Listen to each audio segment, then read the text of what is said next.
റിനു ശ്രീധർ നമ്മോടൊപ്പം ചെയ്യുന്നു. റിനു, ഈ പറഞ്ഞതുപോലെ ഉണ്ണികൃഷ്ണൻ പോറ്റി എന്ന് പറയുന്ന ഒരാൾ മഞ്ഞുമലയുടെ ഒരു അറ്റം മാത്രമാണ്. അതിന് മുകളിലേക്ക് ഒരുപാട് ആളുകളുണ്ട്. കൃത്യമായി പറഞ്ഞാൽ 2019 ഈ പറഞ്ഞ സ്വർണ്ണപ്പാളി ഉണ്ണികൃഷ്ണൻ പോറ്റിക്ക് നൽകിയത് മുതൽ അവിടെ തുടങ്ങുന്നു ഗൂഢാലോചനയുടെ ആരംഭം. കാരണം ഈ പറഞ്ഞതുപോലെ ഉണ്ണികൃഷ്ണൻ പോറ്റിക്ക് ഇത്തരത്തിൽ പ്രോട്ടോകോൾ ലംഘിച്ചുകൊണ്ടാണ് സ്വർണ്ണപ്പാളി കൈവശം കൊടുത്തതെന്ന ആധികാരികമായ തെളിവ് വിജിലൻസ് പുറത്തുവിട്ടു. അതിനപ്പുറത്തേക്ക് സ്വർണ്ണപ്പാളി എന്നതിന് പകരം മനഃപൂർവ്വം മാൻഡേറ്ററി ചെമ്പുപാളി എന്ന് രേഖപ്പെടുത്തിയത് വിജിലൻസ് കണ്ടെത്തി. അപ്പോൾ ഉണ്ണികൃഷ്ണൻ പോറ്റി എന്ന് പറയുന്ന പുറത്തുള്ളൊരു മീഡിയേറ്റർ മാത്രമാണ്. ഉണ്ണികൃഷ്ണൻ പോറ്റി എന്നൊരു വ്യക്തിക്ക് സന്നിധാനത്തോളം സ്വാധീനം ഉണ്ടാകണമെങ്കിൽ കൃത്യമായ ചില ഉന്നത ബന്ധങ്ങൾ ഉണ്ടാകണം. ഇപ്പോൾ ഈ പ്രതിചേർത്ത 10 ഉദ്യോഗസ്ഥരുണ്ട്, പ്രതിചേർത്തവരിൽ ഉദ്യോഗസ്ഥരുണ്ട്, 2 കേസുകളും ഉദ്യോഗസ്ഥരുണ്ട്. ഇതിനും അപ്പുറത്തേക്ക് കൂടുതൽ പ്രതികളൊക്കെ വരും ദിവസങ്ങൾ ഉണ്ടാവാൻ സാധ്യതയുണ്ടോ? ഇന്ന് ഉണ്ണികൃഷ്ണൻ പോറ്റിന് ലഭിച്ച ഓരോ ഉത്തരങ്ങളും അന്വേഷണത്തിൽ ദിശ നിർണ്ണയിക്കുന്നതായിരിക്കില്ലേ റിനു? തീർച്ചയായും സുഹൈൽ, എന്തായാലും ഏറ്റവും പ്രധാനപ്പെട്ട ഒരു ചോദ്യമായി ഉയരുന്നത് ഈ സ്വർണ്ണപ്പാളി അല്ലെങ്കിൽ സ്വർണ്ണപ്പാളിയിൽ നിന്ന് തട്ടിയെടുത്ത ഈ സ്വർണം എവിടെയാണ് എന്നുള്ളതാണ്.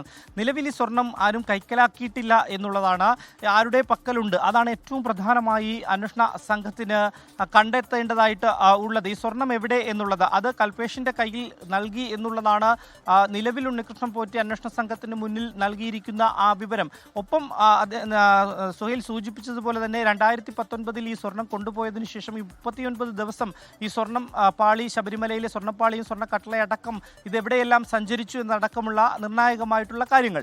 ഇതാണ് എന്തായാലും നിലവിൽ അന്വേഷണ സംഘത്തിന് തെളിയിക്കേണ്ടതായിട്ടുണ്ട്. അതിന് കൂടുതൽ ചോദ്യം ചെയ്യലുകൾ, കൂടുതൽ നടപടിക്രമങ്ങൾ ആവശ്യമായിട്ടുണ്ട് എന്നുള്ളതാണ്. എന്തായാലും ബംഗളൂരു, ഹൈദരാബാദ് എന്നിവിടങ്ങളിൽ തമ്പടിച്ച് കൃത്യമായിട്ടുള്ള ഒരു പരിശോധന നടത്തി സംഘാംഗങ്ങൾ ശേഖരിച്ച രേഖകൾ മുന്നിൽ വെച്ചുകൊണ്ട് തന്നെയാണ് ഉണ്ണികൃഷ്ണൻ പോറ്റിയെ ചോദ്യം ചെയ്തിരിക്കുന്നത് എന്നുള്ളതാണ് ഏറ്റവും പ്രധാനപ്പെട്ട ഒരു കാര്യം.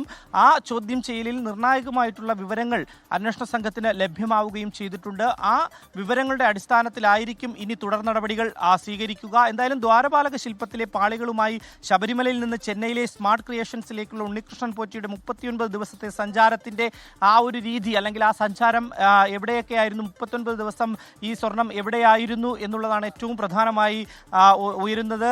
ഈ സ്മാർട്ട് ക്രിയേഷൻസിൽ നിന്ന് അടക്കം മൊഴി രേഖപ്പെടുത്തിയിട്ടുണ്ട്. പക്ഷേ പൂർണ്ണമായിട്ടുള്ള ഒരു വിശ്വാസത്തിൽ എടുത്തിട്ടില്ല എന്നുള്ളതാണ് അന്വേഷണ സംഘത്തിൽ നിന്ന് നമുക്ക് ലഭ്യമാകുന്ന വിവരം. എന്തായാലും ഇതിൽ നിന്ന് കൂടുതൽ വ്യക്തത വരുത്തേണ്ടതായിട്ടുണ്ട്. കൂടുതൽ ആർക്കെങ്കിലും ഉദ്യോഗസ്ഥർക്കടക്കം പങ്കുണ്ടോ എന്നുള്ളത് കൃത്യമായി വ്യക്തത വരുത്തേണ്ടതുണ്ട്. ആ വ്യക്തത വരുത്തിയതിനു ശേഷം മാത്രമേ കൂടുതൽ നടപടികളിലേക്ക് അന്വേഷണ സംഘത്തിന് പോകാൻ വേണ്ടി സാധിക്കുകയുള്ളൂ. എന്തായാലും അന്വേഷണ സംഘം നിലവിൽ ഇപ്പോൾ ഉണ്ണികൃഷ്ണൻ പോറ്റിയുടെ അറസ്റ്റ് രേഖപ്പെടുത്തിയിട്ടുണ്ട്.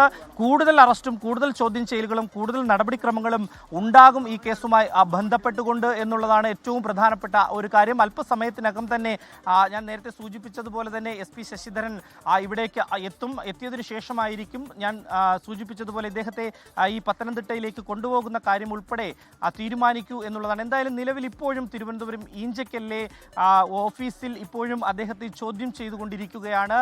അല്ലെങ്കിൽ മറ്റ് നടപടിക്രമങ്ങൾ, റിമാൻഡ് റിപ്പോർട്ട് ഉൾപ്പെടെ പൂർത്തിയാക്കി എന്ന നടപടികളിലേക്ക് അന്വേഷണ സംഘം നീങ്ങിയിരിക്കുന്നു എന്നുള്ളതാണ് നമുക്ക് ഏറ്റവും പുതുതായി നൽകാൻ കഴിയുന്ന വിവരം. സുഹൈൽ, കൊണ്ടുപോയ സ്വർണ്ണപ്പാളികൾ തിരികെ എത്തിക്കുമ്പോൾ 4 കിലോയുടെ സ്വർണ്ണമാണ് ഈ പറഞ്ഞ ദ്വാരപാലക ശില്പത്തിലെ സ്വർണ്ണപ്പാളിലടക്കം ഉണ്ടായതെന്നാണ് കോടതിയുടെ കണ്ടെത്തൽ. എങ്കിൽ ഈ 4 കിലോ സ്വർണം എവിടെ പോയി, എന്താണ് സംഭവിച്ചത്, ആർക്കൊക്കെയാണ് പങ്ക്? അങ്ങനെ SIT സംബന്ധിച്ചിടത്തോളം ഉത്തരം കണ്ടെത്തേണ്ട ഒരുപാട് ചോദ്യങ്ങൾ ഉണ്ടായിരുന്നു. ഉണ്ണികൃഷ്ണൻ പോറ്റിൽ നിന്ന് തേടേണ്ട ചോദ്യങ്ങൾ, ആ ചോദ്യങ്ങൾക്കെല്ലാം SIT കൃത്യമായ ഉത്തരം കണ്ടെത്തിയെന്നാണ് നമ്മൾ മനസ്സിലാക്കുന്നതിന്റെ അടിസ്ഥാനത്തിൽ ഇപ്പോൾ അറസ്റ്റ് രേഖപ്പെടുത്തിയിരിക്കുന്നു. ഈ പറഞ്ഞതുപോലെ കവർച്ചയും വിശ്വാസവഞ്ചനയും ഗൂഢാലോചനയും അടക്കമുള്ള വകുപ്പുകൾ ചുമത്തിയാണ് ഉണ്ണികൃഷ്ണൻ പോറ്റി അടങ്ങുന്നവർക്കെതിരെ പോലീസ് കേസെടുത്തിരിക്കുന്നത്.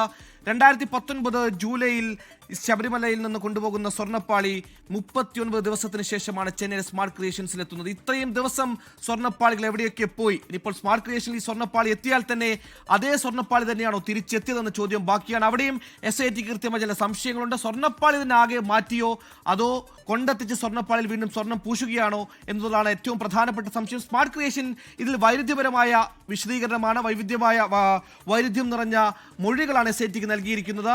സ്മാർട്ട് ക്രിയേഷൻ പറഞ്ഞതനുസരിച്ചാണെങ്കിൽ ആ കൊണ്ടുവന്ന സ്വർണ്ണപ്പാളിൽ സ്വർണ്ണമുണ്ടെന്നും അത് ഉരുക്കി പുതിയ സ്വർണം അതിൽ പൂശുകയായിരുന്നു എന്നാണ് മനസ്സിലാക്കാൻ കഴിയുന്നത്. പക്ഷേ അത് SIT പൂർണ്ണമായി വിശ്വാസത്തിൽ എടുത്തിട്ടില്ല. അതുകൊണ്ട് തന്നെ പോയ സ്വർണം തന്നെയാണോ തിരികെ എത്തിയെന്ന ചോദ്യം ബാക്കി.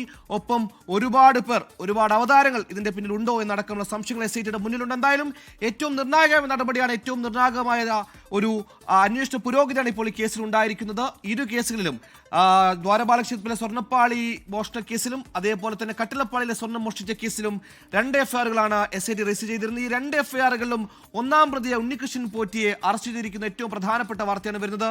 ലോകത്തെവിടെയായാലും ഏത് സമയത്തും 24 വാർത്തകളും ഓഗ്മെന്റഡ് റിയാലിറ്റി പാക്കേജുകളും എക്സ്പ്ലെയിനറുകളും വിശദമായി കാണാൻ ഞങ്ങളുടെ യൂട്യൂബ് ചാനൽ നിങ്ങൾക്ക് സബ്സ്ക്രൈബ് ചെയ്യാം.